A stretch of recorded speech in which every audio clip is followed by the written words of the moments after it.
Hello, this is the Fate of the Arts podcast, episode 6. I'm Anthony Etherin, and this is a re-upload of my 2023 conversation with Sasha Stiles.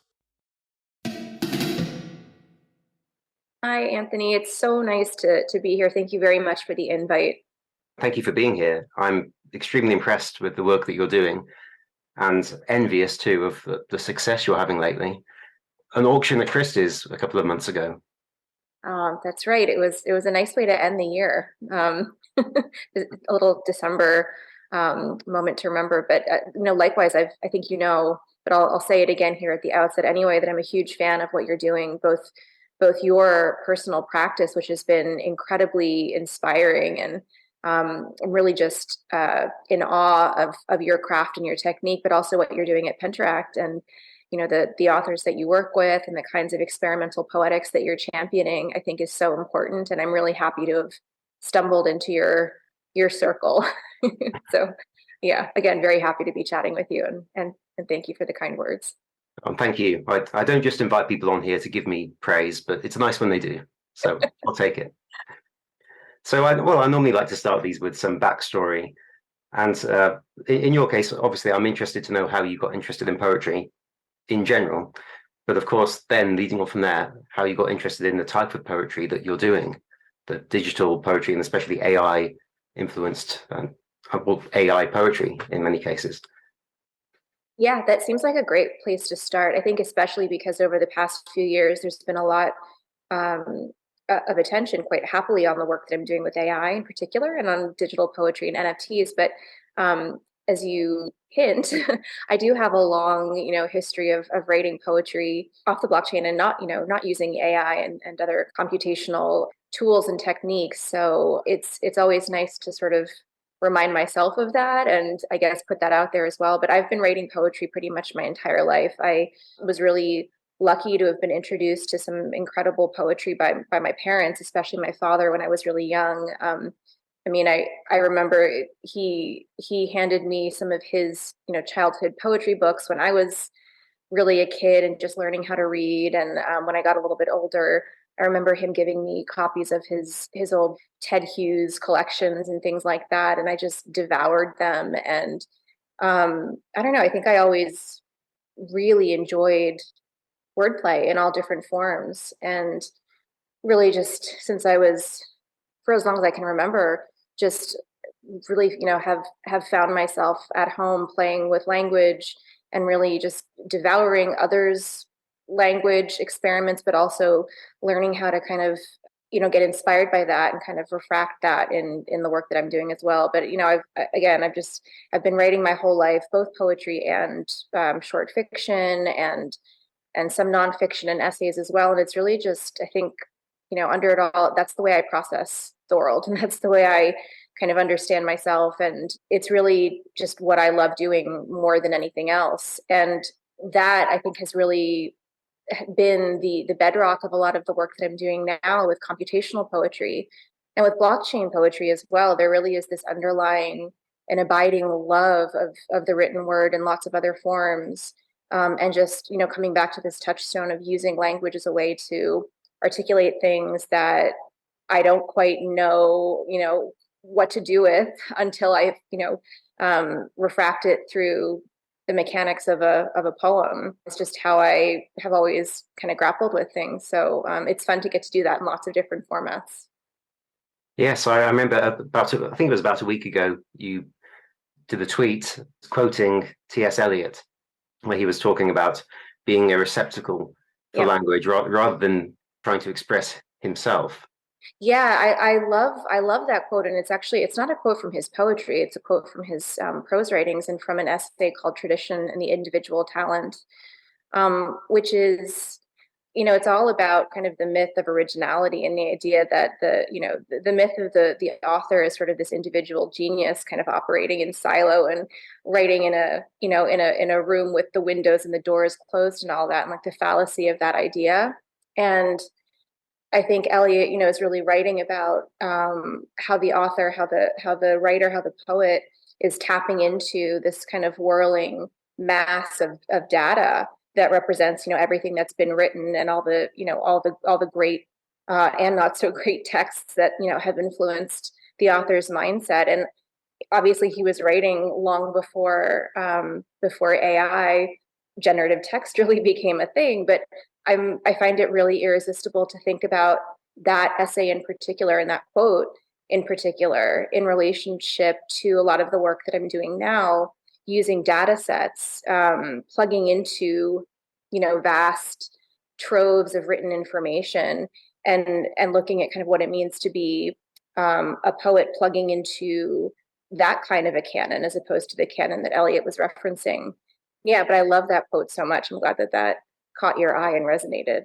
And I love Eliot in general. I think is one of my most formative influences, and I really, in ways both literal and a little bit more subtle. He's been present in a lot of the work that I do, and actually is in some of the training data sets that I've used to write with. So he's in my mind in lots of different ways. The quote reminded me too of what John Keats said about the conflict between the egotistical sublime and negative capability. So there are those poets who want to write from within. They're comfortable telling you about their feelings and their thoughts. And then there are those poets who want to be a lightning conductor.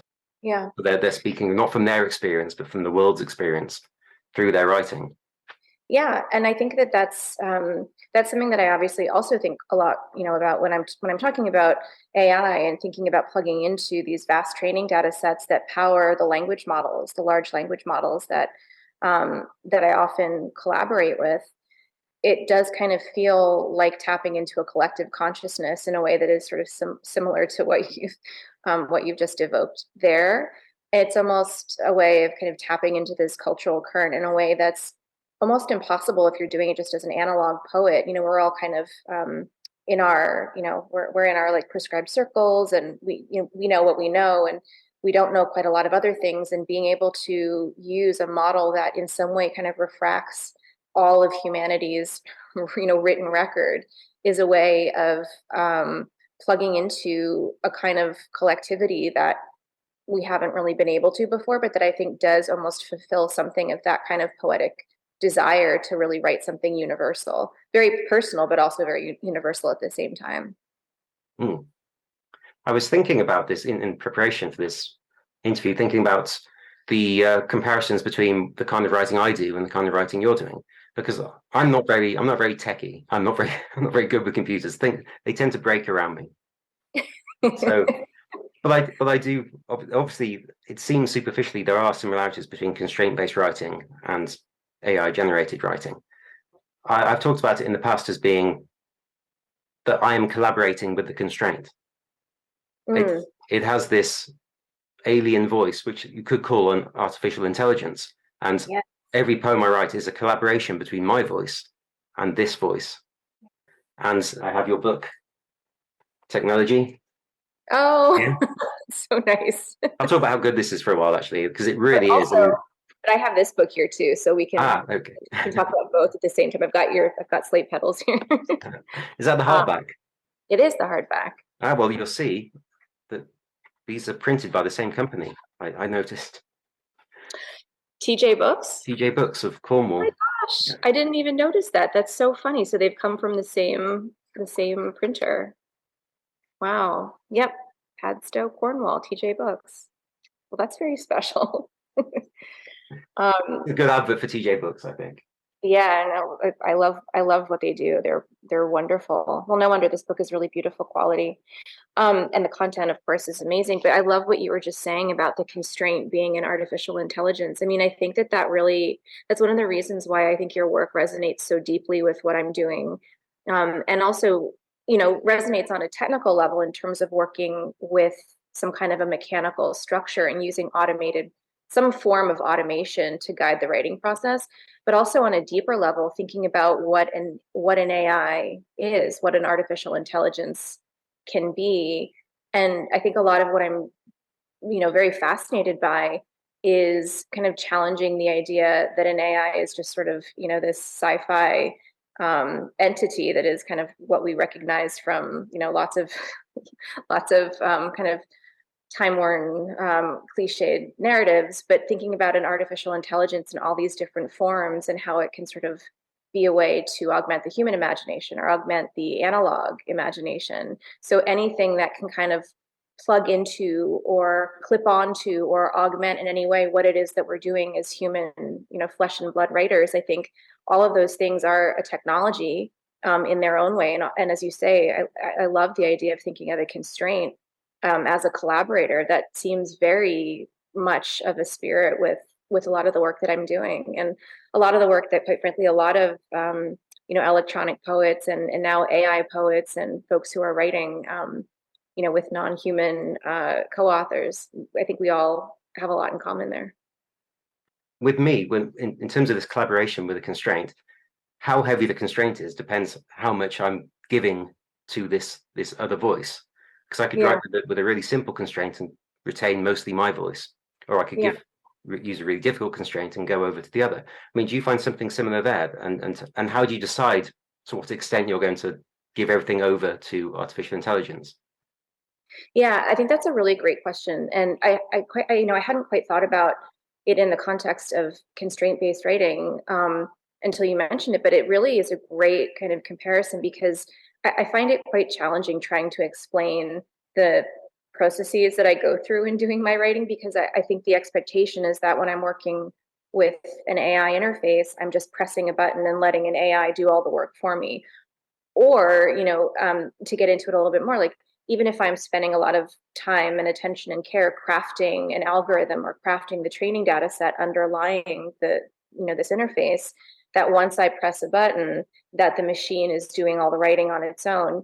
And I could do that, to some extent. That is a piece of what I'm doing. And that's definitely something that a lot of computational poets are very invested in. But I think for me, I really view it much more as an interactive collaboration, and much more like a kind of a feedback loop where, there's just an ongoing cycle of inputs and outputs, and each one sort of builds on the previous one. And there's a lot of there's a very sort of intimate, like, writing process that goes on once something comes out of the machine. I mean, for me, I think the raw material in and of itself is kind of a constraint, in that it's throwing up, it's throwing up something interesting that I can then use as the foundation for a poem. And so I'm kind of looking at it and saying, well, now what can I pry out of this, or what can I carve away, or is there a piece of this that I can now use as the seed for something else? And so it's kind of giving myself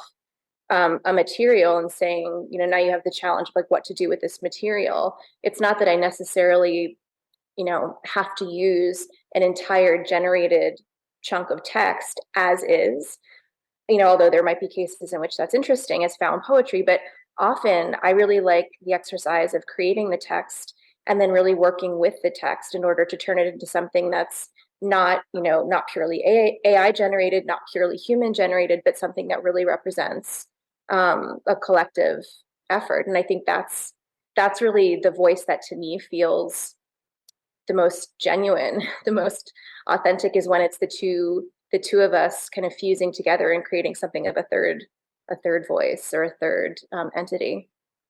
The same for constraints, I think. It's exactly the same. Although I also sometimes go back and forth between using really light constraints and really, really heavy constraints. Mm-hmm. So I imagine I think I can tell from technology that you have done this too, that some days you feel more like letting the AI have the major voice. And then sometimes you want to resist that. You want to keep to your voice. But it's good to have that variety. Yeah, I mean, I think, and it's something that I really admire in your work too, is that it's not like you feel stuck in, like, one kind of category or one genre or one approach. I think, like, that's the fun of this, is that we can experiment in lots of different ways. And there's examples in my book of, for example, there's one long poem called "Are You Ready for the Future?" And the entire poem is a cycle of text outputs created by this AI powered alter ego, where I've basically created an entire poem just by asking the AI the question, "Are you ready for the future?" over and over and over and over again. So in that case, I am, using those found chunks of text as is, but I'm curating and sifting through them and excising, the outputs that I think are interesting. But the constraint there is that I'm only allowed to use one input. And then I can change, some of the parameters that I'm using on the output. I can change some of the underlying controls and all that. But also, even if I don't change anything and I just repeat the question again and again and again, the input is always going to have a unique output. So I think that's also really interesting to me, and just kind of points to the infinite variety, even when it seems like something is very constraint based or very repetitive, or very formulaic. There's always the opportunity for there to be a variation or subtle differences or not so subtle differences. So I think, that's fun to kind of play with that. And then, as you suggest, there's poems where I've gone in the completely opposite direction. And maybe I've used an AI generated line as a prompt for me to write a poem. And we're switching roles or something like that. But there's lots of different ways that I've played with collaborating with a machine co-writer in the book. And I think that for me was the real fun of getting to work on technology and not really have any like real expectations for myself about what the rule was regarding how to write with AI. It's just sort of saying, you have this really interesting tool. There aren't really any rules about what to do with it. So just explore and experiment and see what feels, productive and interesting and exciting and generative. Yeah, exactly. And that's what I love about it so much. You're not just, and I don't want to insult other poets, but you sometimes see poets who they come up with a theme for their book, and then every single poem is relying on the same formula. Sure. And it's really nice to see this variety that you are as you say, exploring all the possibilities. Well, it's so new. I mean, it's like all of us are exploring it. And even, well, one thing that I find really interesting is there's quite a lot of attention being paid right now to AI, text, AI language. And a lot of it is coming from, mainstream publications that are talking about the B2B implications of AI generated text and all that. But, it's caught fire very, very recently, but there's this much longer history of experimentation, both with AI generated language, but that even before that, many, many poets who, some of whom are in your circle, and, poets that I'm friends with, and then more historical poets who've been exploring generative text for decades, and exploring computational poetry in lots of different formats. And I think, everyone uses these tools differently.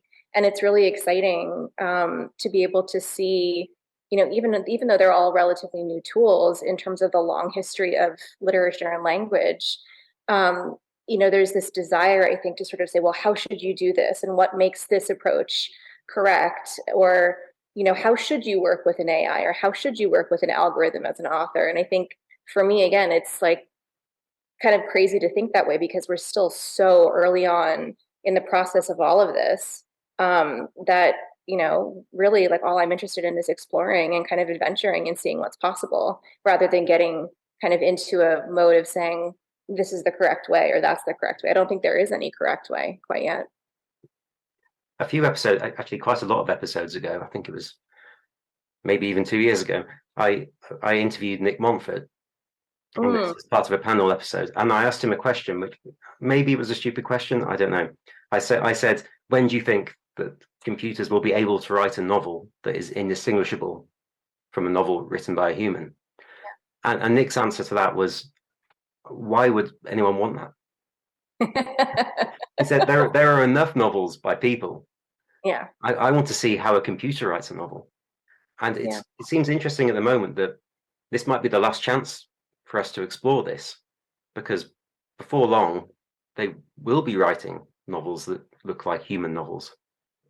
Well, that's the thing. I mean, that's exactly the sweet spot that I'm really fascinated by. And I think, like, again, Nick Montfort is such an amazing pioneer in this area. And I love his work. And I know, I've gotten to know him a little bit over the past few years, and I have so much respect for some of the contrarian views that he brings to the table and some of the discussions that I'm part of. I really value his really interesting and provocative feedback.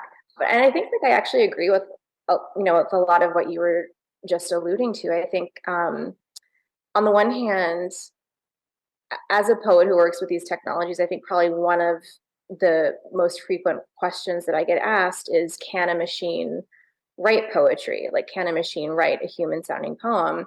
And my reaction to that does, I guess there's a couple different like reactions that I have, but the kind of the first and foremost gut instinct that I have when I hear a question like that is, well, why should we be necessarily wanting a machine to write something that sounds like a human poem? Like, it's pretty clear we can train algorithms to imitate us. Like, that's now been sort of proven. It's, that's what's happening with ChatGPT. And there's poets that have been creating bots to generate poems in the style of, fill in the blank poet's name, for years and years and years. And I think I'm much more interested in, what is it about the algorithm's sort of implicit workings that could be manifest in a generative poem that's not trying to necessarily replicate what a human could do or might do, but what are some ways that an algorithm could lead our literary imaginations that we're not doing ourselves, or that we may not be equipped to. So I think I'm like much more interested in looking at the ways in which generated language is really doing things in its own way, rather than sort of replicating the things that we're teaching it how to do. And some of my favorite moments in working with my AI generator have been where, there's little echoes of things that it's learned, and echoes of things that are deep in its training data set, but it's then done something very weird. Like, it's glitching, or it's doing something that might be considered an error, or something that normally, like, I as a poet would not do, or that I'd go and erase, or I'd scrap it.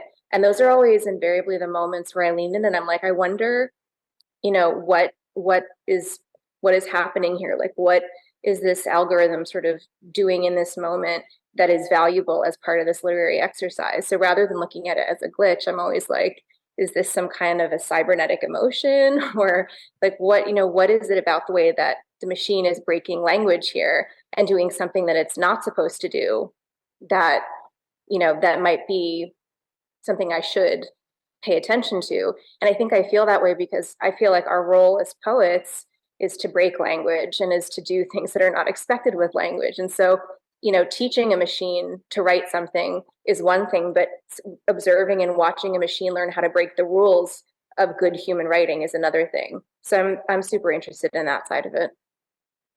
Yeah, and again, there's a comparison with constraints, with the more severe constraints, where I've written things and I looked at them and thought, I would never normally write that. In fact, no human being who's ever lived would choose to write it that way, but the constraints has done it.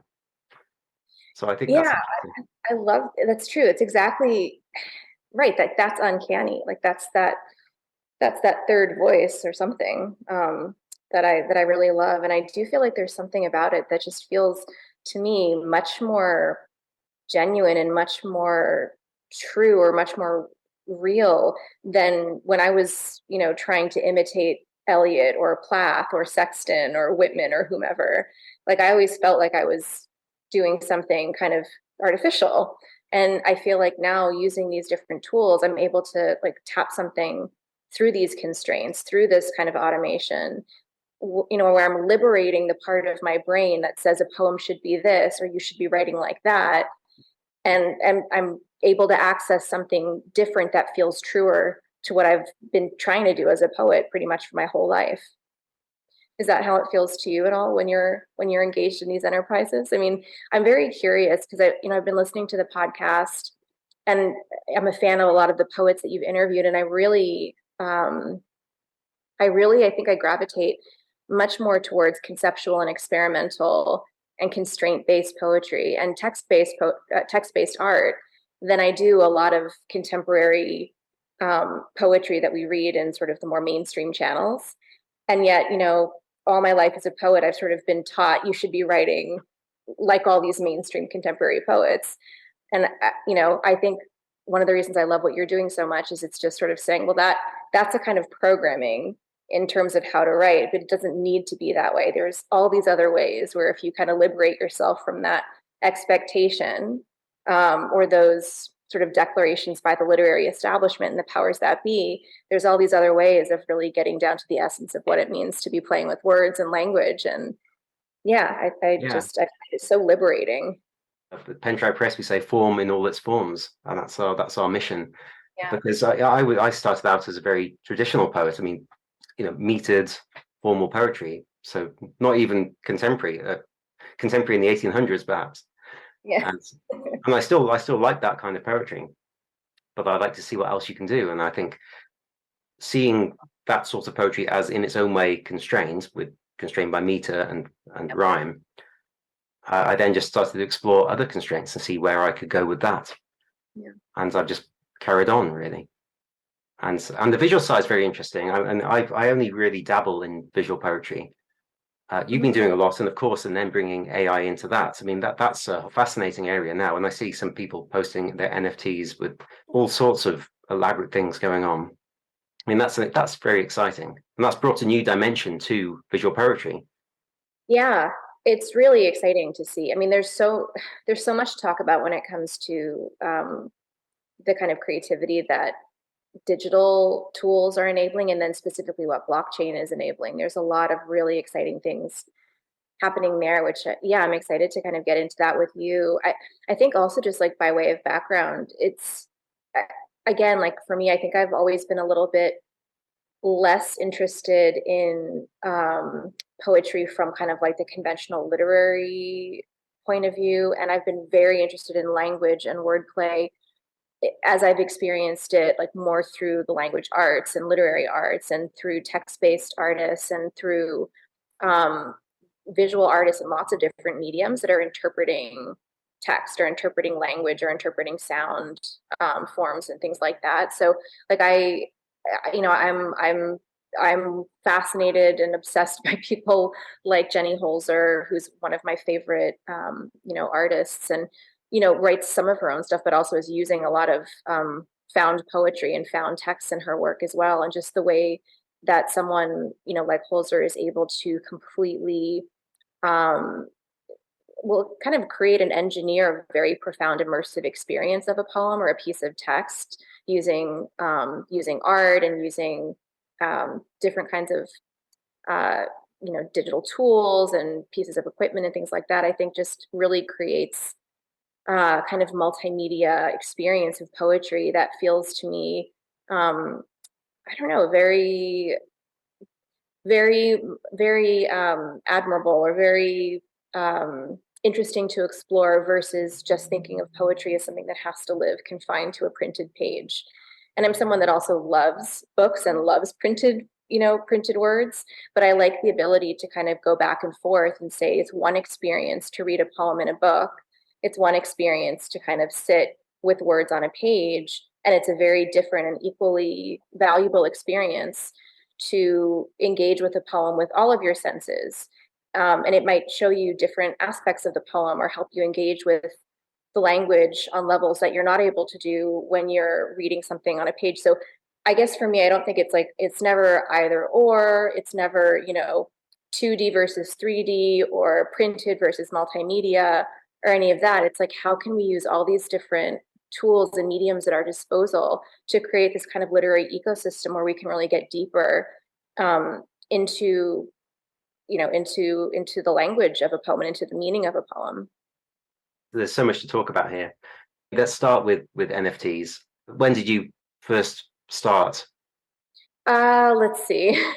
Well, I've been making digital poems for a really long time. So like a long time before I entered the Web3 world. So that's been going on for a while, but I only started minting poems in 2021.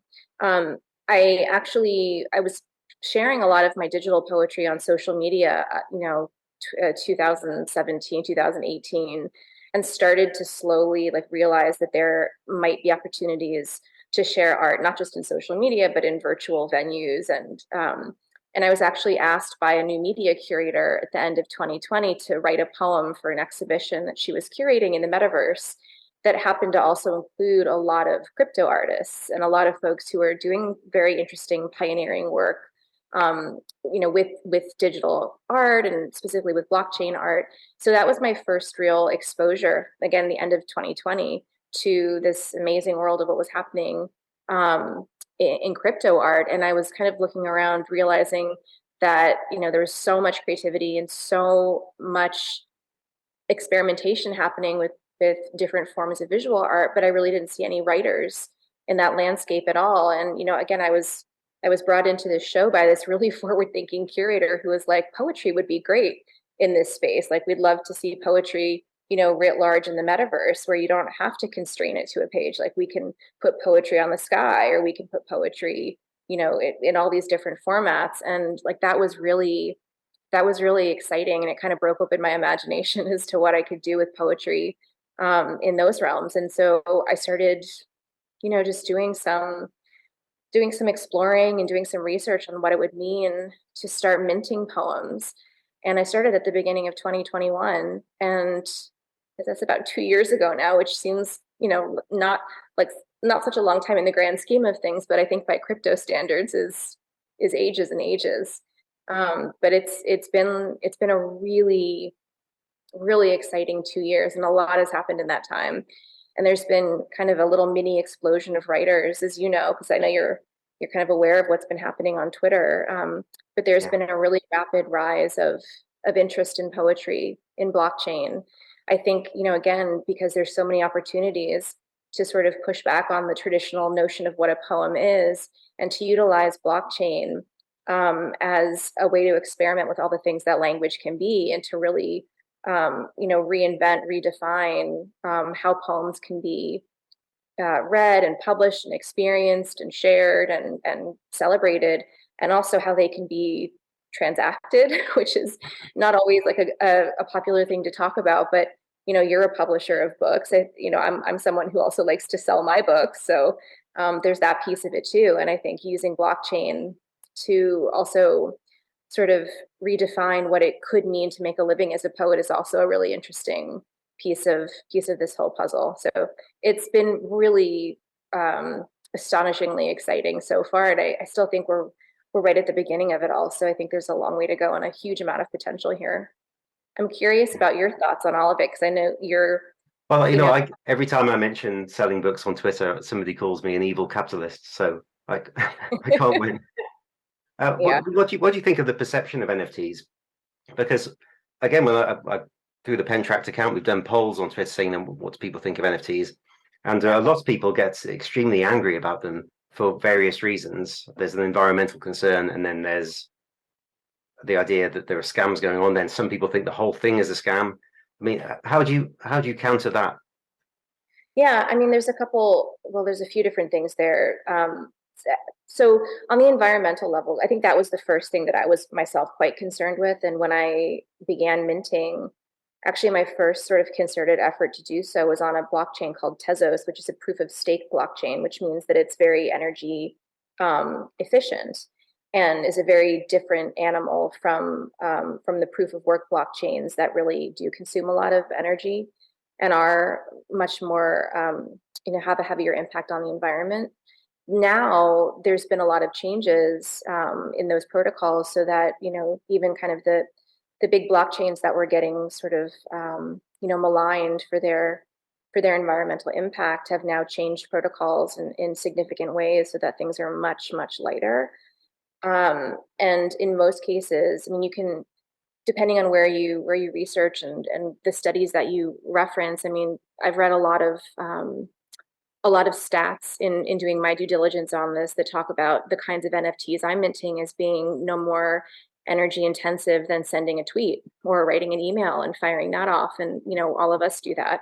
So I think in the flurry of the big crypto explosion in the beginning, I think it was easy for people to kind of come out and talk about the environmental impacts without really digging into the nuances of what was actually happening. And I think that's a pretty easy one to just do some research and learn about the different possibilities of where to mint, and how to mint in a way that is in aligned with your values, and not just in terms of the environmental impact, but also in terms of the people who are part of a blockchain community, or the people that are running a specific platform that you want to be part of. I think there's lots of decisions to be made about, choosing ways to mint NFTs that are in alignment with your values and that you can feel really good about. And that just requires doing a little bit of digging, but it's certainly possible to do this in a way that squares with, your one's values. So I think like that's the first thing, is just kind of giving people a crash course and trying to explain that, when we're talking about NFTs, it's not like there's one way to do it. It's not like there's one kind of NFT. There's lots of different ways to approach it, just the way there's lots of different ways you can shop for clothing, for example, and some of them are sustainable and some of them are mass market. And, there's lots of, you can do it in a good, responsible way, or you can do it in a way that is a little bit more careless. And, it's the same thing with working on the blockchain. So I think, that's one piece of it. I think the other big thing for me has been, trying to share with fellow writers and fellow poets the reason that, or the fact that I've gotten into NFTs and that I've really become kind of an ambassador for their potential for writers, not because, they're an easy way to get rich quick. Like, they're certainly not. And that's not, it's not been my personal experience at all. Like, what to me is really exciting about it all is the way that it has dramatically cracked open my practice as a writer, and has really forced me to reconsider a lot of the things that I thought I understood about what it means to write and publish, and to share the things that I'm working on, and to establish a community. And it just has forced me to sort of, rethink a lot of the conventions that I've been taught. And, I never did an MFA. I've done, workshops here and there, and I've done a lot of self-directed study, and I've done a lot of conferences and stuff, but I still feel, like, as a part of the kind of the wider literary community, there's certain expectations and certain paths you are expected to follow, and all that. And I think what's been really exciting on the blockchain is that there's this new way of being a writer where you can kind of circumvent some of those expectations and go, straight to an audience that's interested in the things that you're interested in. And you can really build relationships in that way. And you can publish things that maybe a traditional publisher isn't going to care about. And, you can really focus on going deep into the things that are fascinating to you in a way that you can't always do in other careers that are available to writers. So I think there's a lot of creative justification for exploring what's possible with NFTs. And that's like on a very superficial level. And when you get into the actual mechanics of how you can mint things on the blockchain, and, you can mint something as a PDF, or you can mint something as a generative art project and like create a poem that is different every single time it's printed, via the blockchain. For example, you can create, a novel that never ends, and that's like an interactive experience. You can really just, you're limited only by your imagination and your ability to connect with creative coders and technologists that can help you build the kind of literary object or literary experience that you have in mind. And I think that to me is also just like profoundly exciting. It's always nice if you can sidestep the establishment, I think. And Yes, it and of course, definitely. and of course, you've done this while building a community too. We should talk about the verse. Yeah. Basically, the verse, and thank you for asking about it, is it's an NFT poetry gallery, basically. And it really is meant to be sort of a little hub within the metaverse and within the world of crypto art, specifically for poets and writers of lots of different stripes and approaches, coming together to really explore what we can do, with language using the blockchain. And it came about because, again, beginning of 2021, I was, dabbling in all of this and feeling quite lonely because there weren't a lot of other writers in the Web3 space. And over time, started to meet a few other writers here and there. And we were all kind of looking at each other like, oh, there's another writer here. Thank goodness. And started to kind of cohere into a little mini community. And I think we really realized there was strength in numbers. And there was something really powerful about being able to connect with other writers in the space, because again, there was no precedent for what we were doing. there really were no rules, there were no platforms, there were lots of crypto art platforms and lots of examples of crypto artists doing great things, but there weren't really any examples of what crypto writers could do in the space.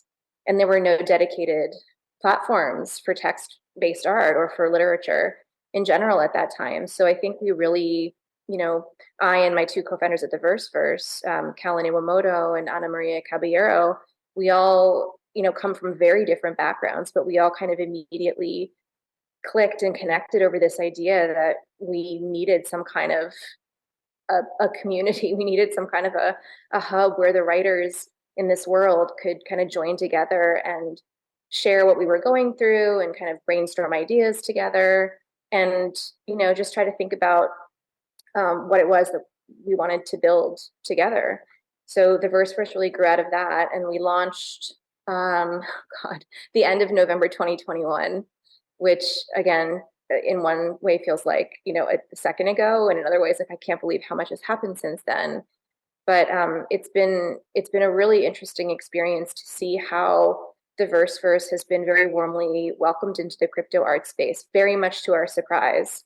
We've had a lot of artists and curators and journalists in the crypto space who kind of astounded us by taking an interest early on, and really have made time and space for us. And it's been really wonderful to see that. And I think one of the reasons why is because there are a lot of resonances between poetry and blockchain, between poetry and technology in terms of, what it is that poets do. And my whole like line on this, and I get into this a little bit in technology, is that I really think that poetry, isn't just some sort of enigmatic art form that is handed down to us like from the muses. That, I think that poetry really is a kind of code, and that poems are a form of technology.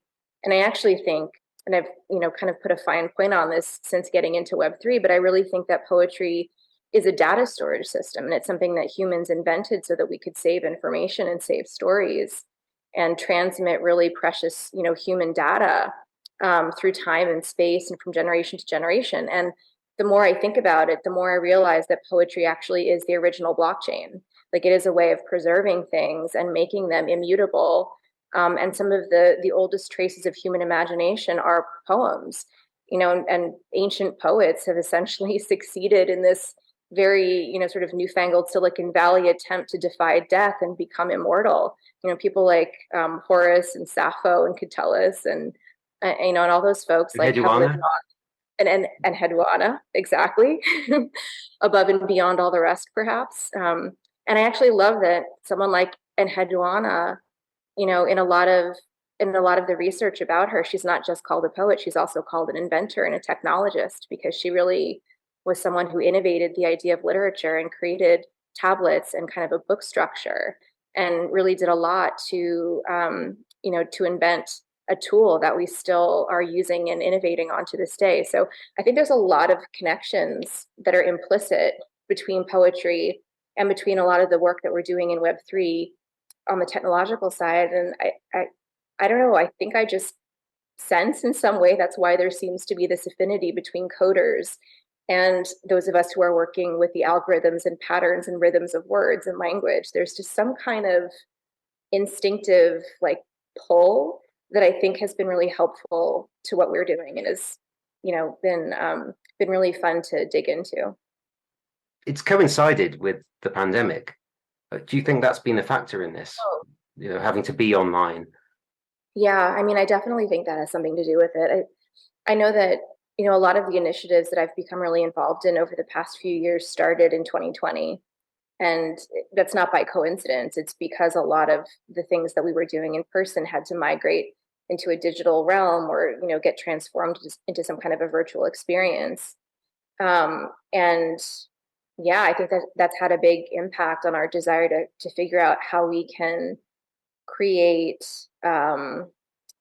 experiences of, for example, poetry performances that can exist in the metaverse, or, how can you have a meaningful poetry reading or something like that, not in person, but how can you do that facilitated just, through a platform like Zoom or a platform like Decentraland or something. So I think there's been a lot of interest and emphasis on how to, even though we're not physically in the same space, how do we use something like poetry to really forge a connection and to make us feel that we are, in some kind of metaphorical room with other like-minded people. So I think that's definitely been part of it. And I've been really touched and again, kind of surprised by the fact that whenever we host the verse readings, either in the metaverse or on Twitter Spaces or wherever it may be, in like in the disembodied virtual realm, we get a lot of really good feedback from people who I think really feel like there is a genuine connection in whatever that roomless room is, and it's because everyone's brought together by poetry. So I think there's something really important about that, and it does definitely link to, I think, the disconnection that a lot of us experience with the pandemic. I have one more question about NFTs, and this is essentially you trying to convince me to get involved. Uh, from what I've seen, visual poetry and visual art, that seems to be doing quite well, and minimal text seems to work. Yeah. What about longer text poems? Are they likely to be successful on the blockchain? I mean, I think so. I think that there's actually quite a few examples of longer form poetry. Yeah, I mean, there are a number of examples. Like, there's a really wonderful poet named Lawrence Fuller who's been making movie poems, like kind of cinematic poems for quite a while.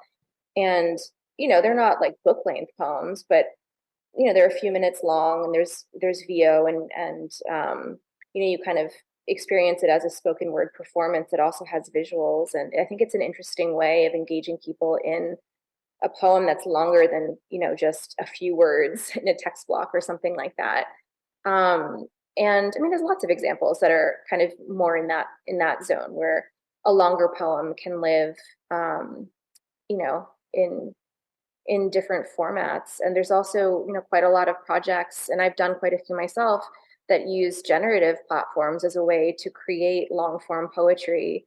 Take either a very long poem cycle and explore it and present it in different ways and kind of break it down and make it accessible to kind of to read and understand at the line level, or to kind of look at the project as a whole and engage with it as a bigger text. There's definitely examples of things like that. And then of course there's a whole new generation of NFT books that are being published on lots of different platforms. And some of those are as simple as kind of minting a PDF version of a book. But a lot of people are really exploring that idea much further and kind of innovating what a book could be, in the world of Web3, and thinking about how to create an engagement with a longer text, whether it's a longer poem or maybe a short story or maybe a novel, or something different. And there's now like there's a whole group of writers like Neil Stevenson, and I think Tim Ferriss actually just released a whole collection or a whole project, a literary project. But there's lots of different writers that are exploring with kind of projects that push beyond the idea of kind of a minimal text-based approach, and are really looking at how to create a space for storytelling in, I don't know, in a more time-based or durational sense, like creating a space for really kind of deep and engaged interactions with the text or with the protagonist in lots of different ways. So I think there's certainly a lot of innovation happening there, and there's not one definitive way that I've seen in terms of how to do that. But I mean, for someone like you, I think there's certainly a lot of interesting ways you could take individual poems and present them as art pieces. And I think a lot of them would be really exciting and beautiful to interact with in some way. But then there's lots of, I think, interesting ways to think about turning a book into an NFT ecosystem. Or, like I'm working right now on sort of the NFT version of technology, and it's taking different forms. I'm kind of using technology as a source text to kind of explore different ways that the book could exist on the blockchain. And, one way is just long, long poem movies, kind of like I was saying before. I've got quite a few pieces that exist as, 5-minute or 8-minute or 12-minute poem movies. So there's that approach, but also I've been kind of looking at ways to collect all the different examples of NFT poems that are related to the book and put them into one marketplace or one sort of page where you can, it's not like reading a book per se, but you can go to one destination and kind of browse through all the different digital iterations of a poem and kind of experience them on lots of different levels, which is maybe like a new way of thinking about engaging with a longer form text. This is exciting. I'm having ideas, and I'll have to restrain myself. Well, I'd be happy to brainstorm anytime. I think like it's been really interesting to me that there's a lot of investment in NFT technologies in so many different ways, and I haven't seen a lot of real energy or effort so far going into really innovating the idea of what NFT book publishing could be. And I find that kind of bizarre. I think there's a default state of, let's turn this book into a PDF and then mint the PDF as an NFT. You can mint it as different edition, the first edition, the second Yep. edition, the third edition. Yep. Yeah. You definitely can. And there's lots of things you can do with that too. You can play with different approaches to personalizing or customizing or, creating author signatures or whatever the case may be. There's lots of ways to kind of customize the experience. But I think there's also a lot of opportunity to really just, again, like push back on the idea of what a book looks like. I mean, for me, one of the analogies that I like is that a lot of the discussion about the metaverse has to do with the architecture of the metaverse and our experience of being avatars moving through the metaverse. I don't know if you've had much occasion to be in the metaverse or to go exploring there. No? No, basically none. It's kind of like being in a video game or something. And, there's, depending on where you are, there's lots of different ways to move around. And, in some places I've been, you can actually like, you're walking down the street and you can decide that you want to jump up to the roof of a building and go explore. And the point being, in the metaverse, you don't necessarily need to take an elevator. You don't need to walk up a flight of stairs. You can just fly if you want to, because there's no constraints, such as gravity holding you back. But that being said, a lot of architects in the metaverse do build staircases and do build elevators because that's what we're used to. And we, there's something nice about that grounds us and that makes us feel like this is a little bit more familiar. And for me, I sometimes think of pages in digital books as being like stairs in the metaverse, and that's how we're used to engaging with the text, and our brains are primed to kind of flip the page and move through a text that way. But and I really appreciate that, and I again, I see a lot of value in figuring out how to do that in a very interesting way in the virtual space. But I also wonder if we need pages, for example, or if there's just wholly new ways of engaging with texts. And I think that's something that, again, like we're very much at the beginning of. But I also have a lot of ideas there, and I'm really excited to have more opportunity to collaborate with various tech platforms and creative coders to start putting some of them out into the world and to really just play with what these different forms could look like and how in turn they could change the kind of content that we're putting into a book. It's a weird thing though, isn't it? The metaverse just floating around there. Ray Kurzweil blurbed your book. Yeah. I mean, obviously you're assuming you're a fan of his ideas. I mean, some of that stuff's crazy. Really is, in the best possible way. Yeah. Do you believe him? Do you believe what his predictions? I mean, so far they seem to be pretty good.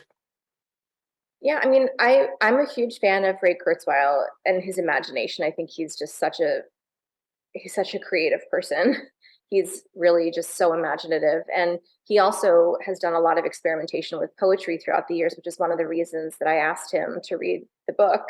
One of the projects that I consider formative to the work that I do is his cybernetic poet, which I think has been around for at least 15 years or something. But it was this bot that he built to kind of to create haiku in different styles. And yeah, I mean, again, I think a lot of what he's thinking about in terms of transhumanism, I do really believe in, and a lot of his thinking, as well as the thinking of people like Martine Rothblatt, who's another futurist and inventor, who also is, has crazy, crazy, amazing ideas.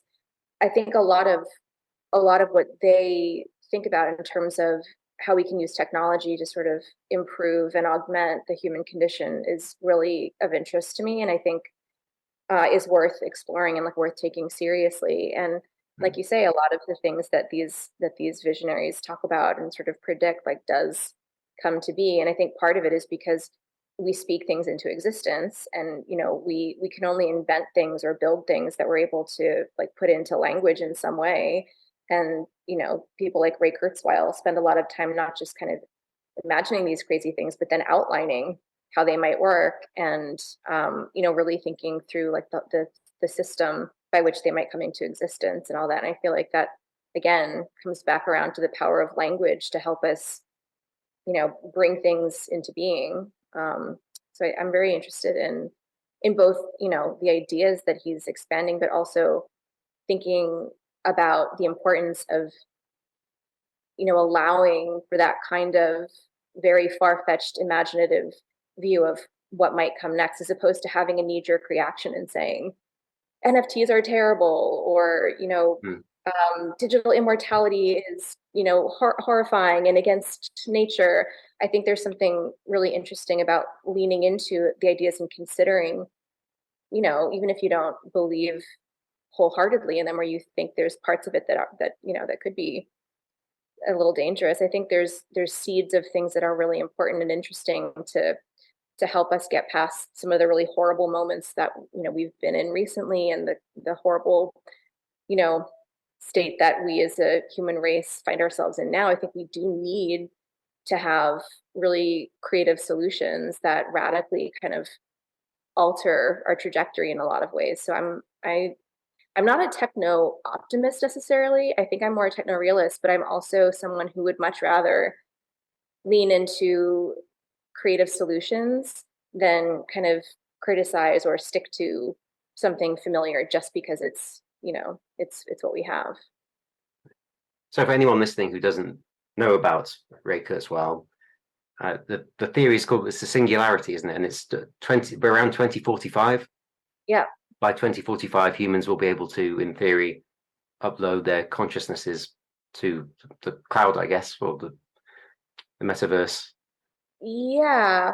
And yes, and sort of kind of like a reciprocal,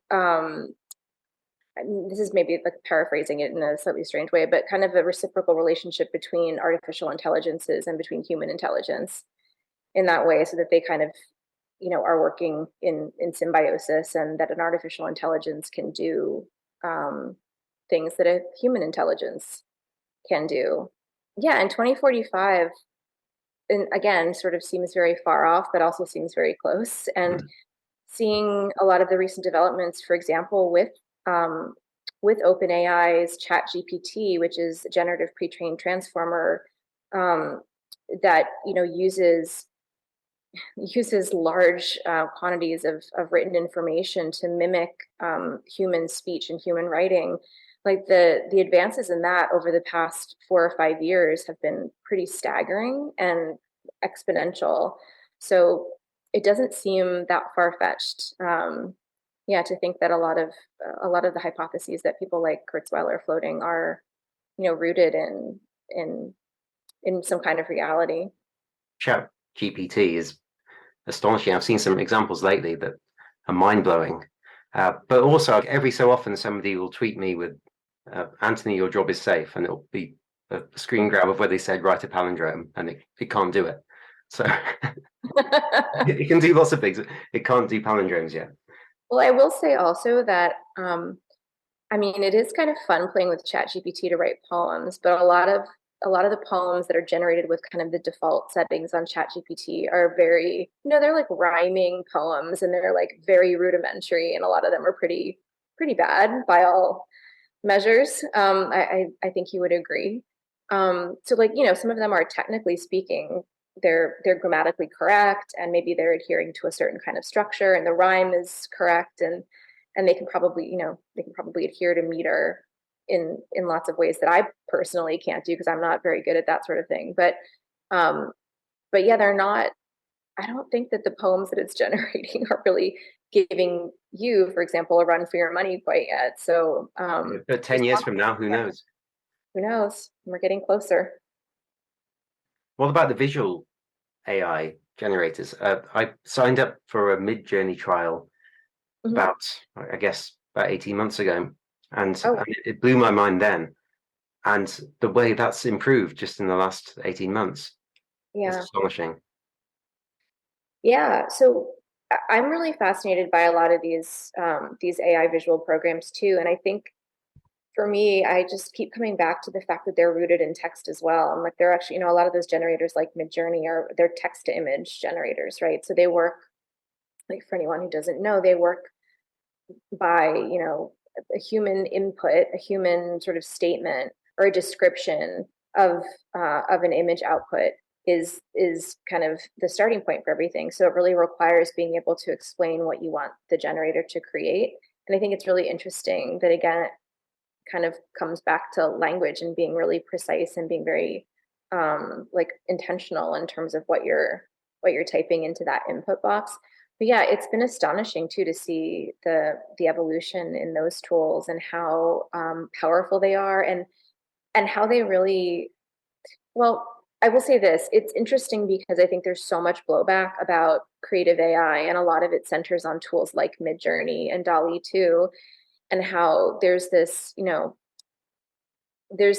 that a lot of the outputs all kind of look the same, or there's a generic, AI visual aesthetic emerging. And I think that's because so many people are using the tools in the same way and kind of following the examples that are set. But they're so powerful and I think, they're really fun to just experiment with in very off the wall ways too, and to think about how you can sort of hack those kinds of tools and make them do things that they're not supposed to do or create visuals that are maybe um, not intended. And like that's to me like that's so much fun. I haven't minted a lot of work that involves using text to image, but I've done some experiments that actually involve asking DALL-E 2 to create text or to create language or to play with text-based art in different ways. And that's always really interesting to me because what those systems haven't quite mastered yet is how to really understand language from a visual point of view. So those systems are really good at creating beautiful photorealistic pictures of things that never existed, for example. But if you kind of ask it to write or to create a picture of a poem, the language, the text is usually a semic, or it's not legible, or it's some kind of crazy fictional depiction of a language. And I find that like super fascinating as well. So there's lots of cool layers to play with those tools. And I'm eager to see what you've been doing with Midjourney. Like I haven't seen Oh, much of only any. basic stuff. Interesting. But there's one thing I wanted to ask you about with visual AI is that there's been some controversy lately about having computer generated images based on other people's artistic styles. And Yeah. I know a couple of artists who've said that if I see that they're using my style to generate images, I'm going to sue everybody, which Yeah. to me seems like a bit of a overreaction. Have you noticed this as a problem? Well, it kind of comes back around to Eliot. We started talking about that Eliot quote, and the quote being something like, a poet should write with all of the history of literature in one's bones. And like the implication there being that everything we do is kind of refracting things that have already been done and then processing it through our own imagination and like creating some iteration on that. And I feel like that's kind of the core of what all creative endeavors is. I mean, none of us create in a vacuum. We're all responding to other creative efforts, and we're all kind of iterating and offering our unique take on it. And it does seem a little strange, I think, to harp on as you say, like this idea that if you put your work into a data set like that, that it's copying as opposed to kind of having that material be important information that's then influencing in the way that, you know, you hope as an artist your artwork would be influencing people in the real world. So I don't know, it's kind of a funny thing. It's definitely not good when anybody directly copies someone else, you know, for mercenary reasons or does it maliciously. But I think, you know, part of the ethos of this new like movement of crypto art in general, and a lot of what's happening with digital arts and new media is about collaboration and about kind of you know, this collective consciousness, right? And leaning into that as a way to invent really interesting things. So it seems a little counterintuitive with that as the background to then be kind of doubling down in this idea of, you know, originality as something that has rigid walls around it and that can't be permeated. It seems like a very old-fashioned way of approaching it in some way. But Yeah, there's a big and I, difference. Yeah, there's a yeah, big yeah, difference between stealing someone's work exactly. and being inspired by their style. The music industry is in a bit of chaos now because people are now suing each other based over songs that have the same feel. I mean, Yeah, try defining feel. It's yeah. That's a really madness. good question. Like, how do you quantify that? How do you qualify that? That's very difficult. Same thing with the poem. It's like, you know, you, no one has like a hold on or a copyright on, you know, writing like a certain kind of AI generated poem, or no one has, you know, claims on writing poems about love, or you know, I don't know. Mm. There's infinite variations on any one theme, and that's kind of the point. Is that you know, there's myriad possibilities, and it's kind of interesting to see how they all stack up against one another and how they kind of add up to something that's greater than the sum of their parts. Yeah. How are you doing for time, by the way? I'm aware that I've kept you for over an hour now, and I still have lots of questions. We can end whenever you like. No, it's okay. Well, I'm at your disposal if there's like other burning questions for sure, but I also am mindful of your timing too. I don't want to take up too much of your it's evening where you are, so it's late. Okay, we're doing okay. There are just a few things left, I promise. I won't be too long. So here's one. What about what comes next? What's the future medium for art and the future medium for poetry? Bearing in mind we'll be living in this Ray Kurzweil world of where anything goes. I know. Well, it's hard to say because I, like you, am also very much a bibliophile, and like I think the most precious objects that I have in my possession are physical books. Mm. So I'm very wedded to physical art and physical literary objects, and having that kind of a tactile engagement with something is very important to me.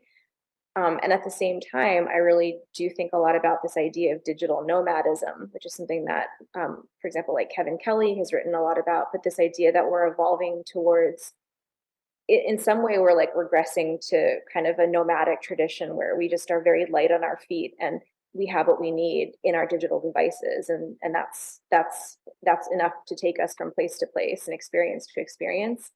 So I don't know, I'm a little bit ambivalent about it. I think because I'm very wedded, like I said, to certain analog um, experiences, but I'm also very interested in how tapping into the digital side of things enables us to take what we need with us in a much more convenient way and to not be burdened by like the realities of, you know, for example, carrying my book around the world has been very tough on my shoulders. Like it's a It's a heavy big book. book. It's a big book and it's heavy, and I, you know, I've been very happy to take it around the world to, you know, to share it at readings and events and things like that, but I'm like kind of lopsided now because it's always on one side of, you know, on this shoulder.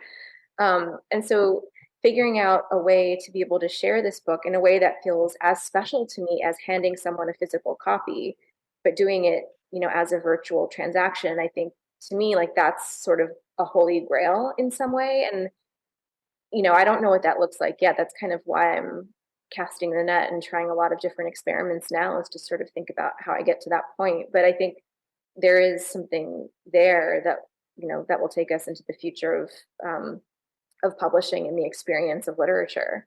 And I really do think that there's two, I guess there's two sort of big categories that I think a lot about when I think about kind of what's next. And they're things that are already in the offing, but we're still in such early stages that I think we barely have scratched the surface. And one is, unsurprisingly, generative text and algorithmic authorship. And obviously that's become a little bit more mainstream in the art world. And I think when it comes to literature, there's a lot of really exciting potential for using AI to enable lots of different people to express themselves and to be creative with words in a way that they weren't able to before. And for very seasoned writers to then like go a step beyond and kind of unlock something new using these tools. So I feel like there's a lot of really incredible potential with these AI large language models that I don't think I even quite understand yet, like just how earth-shattering it may be for literature and not just for writers, but for all of us, because we all use words. So I think a lot about just the profound moment that we're in with AI generated language becoming something that is more and more familiar, literally with each passing day. It seems very important to really grapple with all that means and to understand the ways in which that might be used productively, and can be exercised in a valuable way versus using it to write college essays or plagiarize whoever. And there's all these negative ways, I guess, or nefarious ways to use it, but I think it stands to be such an astonishingly powerful tool that I'm very invested in continuing to do these experiments and really think more deeply about really what directions it can lead us in from here. And then the other is, of course, thinking about blockchain and Web3. And I think we're still at a point where, as you say, a lot of people are very skeptical of NFTs, similar to the way that people were skeptical about the internet, for example, or skeptical about the car, anything really. The telephone, the book, the advent of written language, like all those things were considered quite scary and dangerous as well at some point in time. So I'm really interested in NFT as a sort of a technology on par with the printing press, and thinking about how someone like Gutenberg and the others who are working on innovations with regard to movable type, the dramatic impact that had on everything, on how information is distributed and the kinds of genres of literature that developed, and the impact that had on the human imagination. Just thinking about the far-reaching implications of a technology like that, I think, is in the back of my head when I think about NFTs. And I often think about NFTs as a sort of bespoke printing press, where you can actually use this technology to not just, for example, print 100,000 copies of a book, but you could theoretically print 100,000 copies of a book in which each one is unique, or in which each one has a slightly different utility, or fill in the blank here. I think there's so many different ways you could use it, but to me it's kind of it's mind-boggling to think about all the ways that we could utilize blockchain for printing and distribution of literature.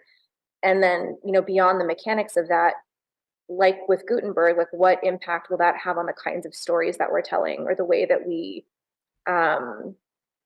narrate our existence in the world, or the way that the imagination puts ideas together. I think, it's just fun to start to grapple with what some of that impact might be. And again, I think like we're right at the very, very, very, very beginning of it.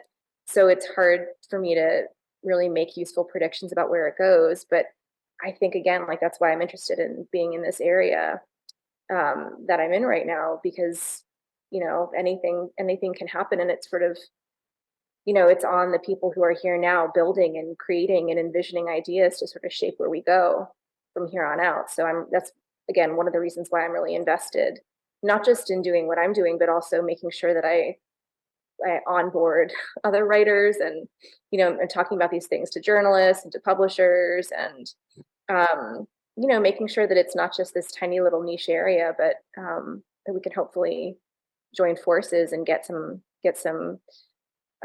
really interesting things cooking.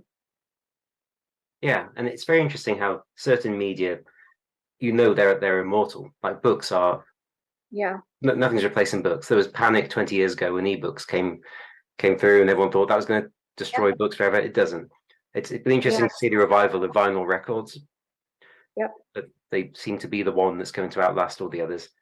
And we don't know what's of the new media is going to survive, but it's fun just finding out, and it's fun experimenting with Yeah. any possible media you can get your hands on. So I think that's probably the message there. Just keep trying things. Yeah. Some of them will stick, some won't, but it's all good fun. Yeah. Yeah, exactly. So one more question. I was going to turn this into a big conversation, but I think it might be funny if I just ask you and you answer yes or no, and then we end the podcast. God. I was going to ask you about your thoughts on simulation theory. So yes or Okay. no, are we living in a simulation? Oh my God. Are you sure you don't want to put more context behind that? What layer of the simulation are we in? Are we a base one reality? Well, yeah, No. this is where it's like impossible to give a yes or no. Well, it's impossible for me to say yes or no to anything because I like to ramble on about it. But I mean, I think everything that works, I think yes, in the sense that there are so many different layers to reality, and there's no one sort of, I don't think there's one definitive sort of reality. I mean, I've done a little bit of research on like base reality and all that, and thinking a bit about multiverses and simulation theory and all that. But um, I don't know. I mean, I'm definitely not like an expert on any of those things, but I do like thinking about, again, sort of the metaphorical idea of what we're doing as writers in terms of creating different versions of realities that we inhabit in lots of different ways. And if we can do that as writers, then I don't know, I feel like there's lots of other ways that we could potentially be inventing different experiences and alternative, ways of moving through the universe. And I think in theory, it sounds much more exciting to lean into that yes than to say no and kind of confine us to a very, I don't know, static and linear way of existing. What do you think? I'm tempted by the idea that I could become a god. So that would suggest that perhaps some perhaps there is a god who's made me, who's in a similar situation. No, that's a good answer. The thing that I find, maybe this is a way to start wrapping it up in some way, but I mean, I do think it's interesting that, when I started getting really getting into a lot of the things that I write about, and like I've written I actually wrote a poem called Base Reality at one point, and I've done a lot of writing about digital immortality and techno spiritualism, and a lot of these things that I think are considered very sci-fi.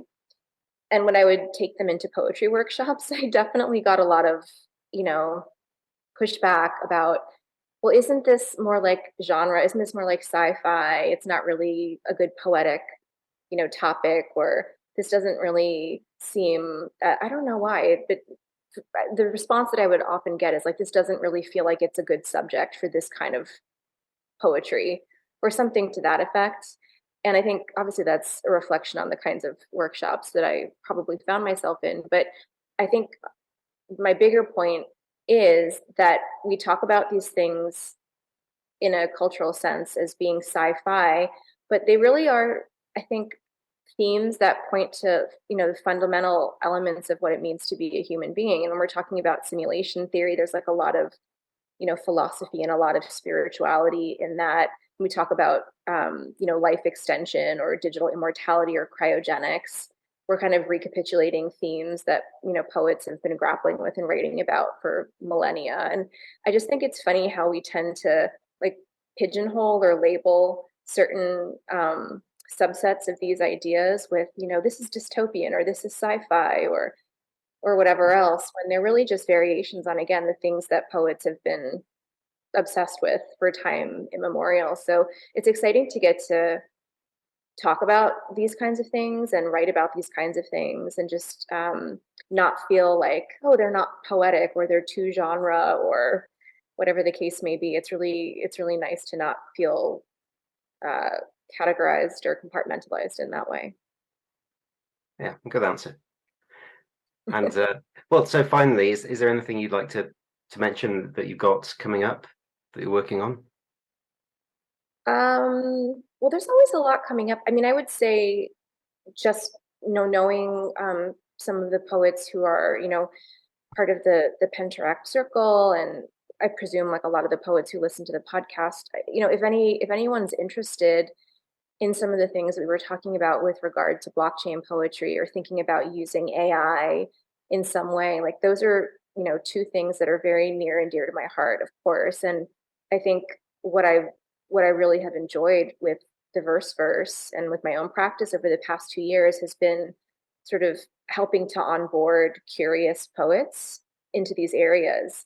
And I know that I myself was quite intimidated when I started working with AI, for example, as someone who comes from a language and literature background, who has I was never a computer scientist. I never like learned how to code in school or anything.